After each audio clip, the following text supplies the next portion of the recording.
If there's one thing true about autumn in New Hampshire, there is beautiful foliage and lots of tourists here to capture it with their cameras. We came for this, to see the leaves, Nice. yes. But long before they arrive, one local teacher is making sure leaf peepers know where to go. It's really just pointing them to the best light and the best scenes and the best foliage and the best leaves.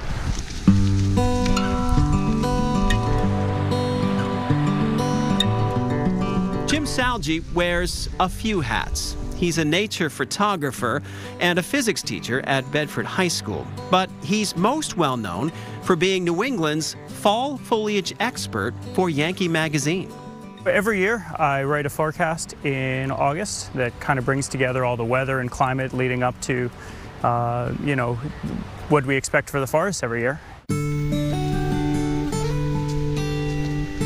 Jim knows his stuff. He's a former weather observer on Mount Washington and spent years capturing New Hampshire nature through his lens.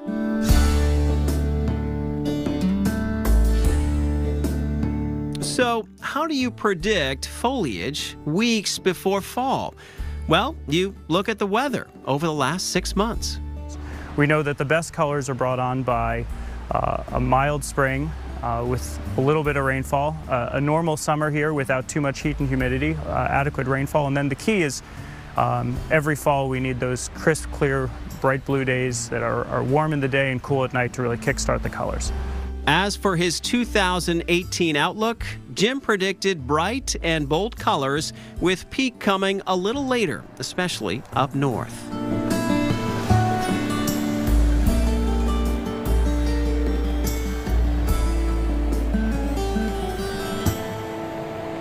In the meantime, he's out checking the best spots for fall colors. And of course, he'll have his camera, waiting for those rare images, like this one in the White Mountains when the sun only came out for a brief but beautiful moment. There were very few other people up that morning, and when the sky exploded over the forest of colors, those scenes really make me happy. He hopes through his photos and Yankee Magazine updates, he'll not only teach people about the best colors, but also the best traditions that make autumn special in New Hampshire. It's got a little of everything. There's adventure, quiet scenes, calm lakes, beautiful drives.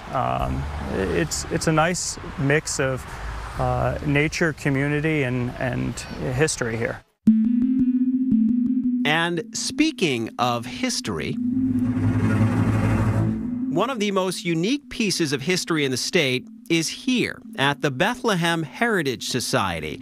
One-time Bethlehem resident Frances Glessner Lee is considered the mother of forensic science. In the 1940s, she built these now famous dioramas of unsolved crime scenes. She would use them as a teaching tool because back then there was no true science to criminology. Town resident Michael Bruno was so moved by Glessner Lee's story, he lobbied the state and got an official historical marker put right on Route 302. She was in her 50s when she finally got to pursue her passion and create the nutshell studies of unexplained death. But for Michael, this was only the start. You see, he loves historical markers.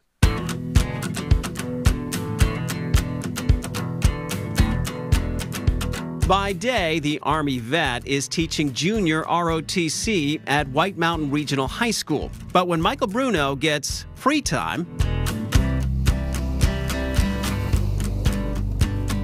he hits the road with his wife, Kristen, to tour the more than 250 markers around New Hampshire that highlight history along state roads. Like the spot where Betty and Barney Hill encountered aliens in the 1960s. This was the first widely reported UFO abduction report in the United States. To the Great Iron Furnace, marked on Route 18 in Franconia. Looks like by the age of it, it was probably installed in around the 70s. Michael loved touring the markers so much, he wrote a book called Cruising New Hampshire History, which is both a guide to the locations and a deeper look into each story. A perfect companion, he says, to a fall journey around the state.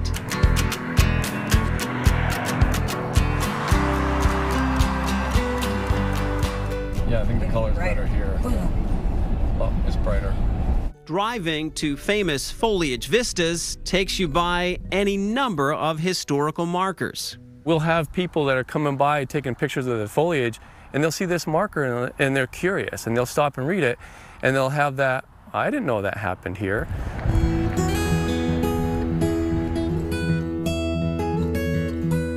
Sure, cruising New Hampshire history can be done any time of year, but with a backdrop of autumn, history is that much more colorful. You know, it kind of makes anywhere here in New England more magical when we're in our peak seasons. It just makes every trip that you make a new experience.